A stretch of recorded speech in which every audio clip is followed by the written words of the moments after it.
Doctor Anshumali Mishra. मैं associate director और head plastic surgery Asian hospital Faridabad, and he is doctor Karan Goyal. He is consultant plastic surgery Asian hospital Faridabad. आज हम एक patient के बारे में बात करना चाहते हैं जिसको हमने अपने डिपार्टमेंट में ट्रीट किया और वो पेशेंट अब पूरी तरह स्वस्थ है. हालांकि अभी थोड़ा इलाज बाकी है, लेकिन he is doing very well. ये पेशेंट हमारे पास 2 हफ्ते पहले लेट नाइट लाया गया था, जब ये एक रोड ट्रैफिक एक्सीडेंट में, बाइक और एक ऑटो के एक्सीडेंट में इसको चोट लगी थी. जब ये पेशेंट हमारे पास आया तो इसका right side of the face was completely damaged.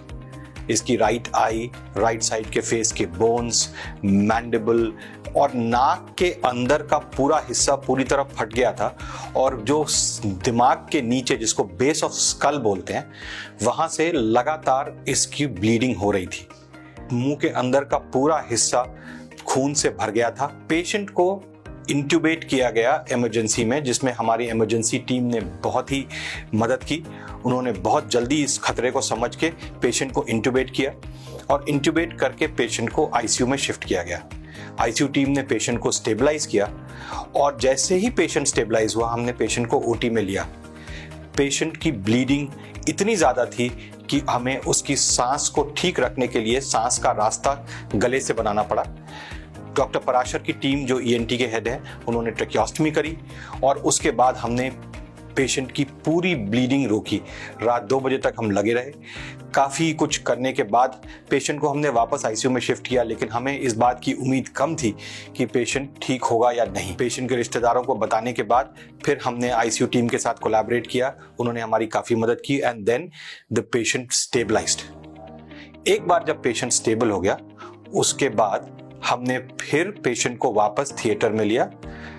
हमारी एनेस्थीसिया टीम, हमारी ईएनटी टीम और हम सब ने मिलके पेशेंट को पूरी तरह से रिकंस्ट्रक्ट किया, जिसमें उसका जबड़ा, उसकी स्किन, सारा कुछ ठीक किया गया, और अब पेशेंट खा पी रहा है. He is doing well, speaking, और has the vision in the left eye has also improved. हालांकि राइट आई में अब उसके विजन नहीं है. So this was a very very challenging case. Patient had a near death experience, and we were able to bring the patient back from the brink of death. The rest, as they say, is history. हमने दूसरी बार जब OT में लिया, उसका reconstruction बहुत ही complex था. Sir ने और हमने पहले बैठ के उसके बारे में पढ़ाई करी, पूरा प्लानिंग करा, और फिर हमने उसका पूरा फेस, जो कि फटा कटा था, पूरा रिकंस्ट्रक्ट किया हमने. ये काफी चैलेंजिंग था और काफी सेटिस्फाइंग सर्जरी थी, क्योंकि हम काफी हद तक रिस्टोर कर पाए हैं. बट आगे सर्जरी लगेंगी, जिसके के लिए हमें और प्लानिंग की जरूरत पड़ेगी. मैं तेजराम शास्त्री, जो कि त्रिलोक का चाचा हूँ. तो शाम को हमें पता चला कि तकरीबन 4-4:30 बजे 8 जून 2024 को कि इसका एक्सीडेंट हो गया. तो जब हम वहाँ पहुँचे तो वहाँ से एम्बुलेंस हमारे भतीजे को ले जा चुकी थी. तो हमें पता चला कि वो जो एम्बुलेंस है वो पूछ रही थी कि हमसे कि हमें कहाँ ले जाना है. तो हमारे दिमाग में केवल एक ही हॉस्पिटल आया, एशियन, क्योंकि ये नामी तो है ही है, साथ के साथ यहाँ पे डॉक्टरों की जो फैसिलिटी है वो बहुत अच्छी है. तो जब हम यहाँ पे आए तो हमने तो ये समझ रखा था कि ये अब डेड हो चुका है, मर चुका है, लेकिन डॉक्टरों ने हमें उम्मीद दिखाई, और डॉक्टरों ने बहुत ही मेहनत के द्वारा इसे बचा लिया.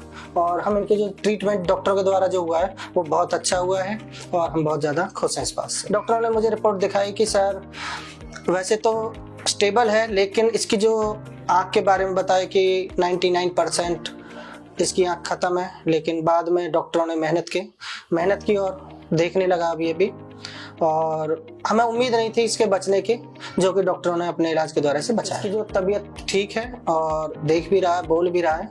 तो हमें 7 दिन के लिए टाइम दिया था कि यहाँ पे आना, दिखाना, तो हम दिखाने के लिए आए. मैं यही कहूँगा कि अगर कोई बहुत सीरियस हो या वास्तव में जो सही इलाज करवाना चाहता है तो वो एशियन हॉस्पिटल में ही आए.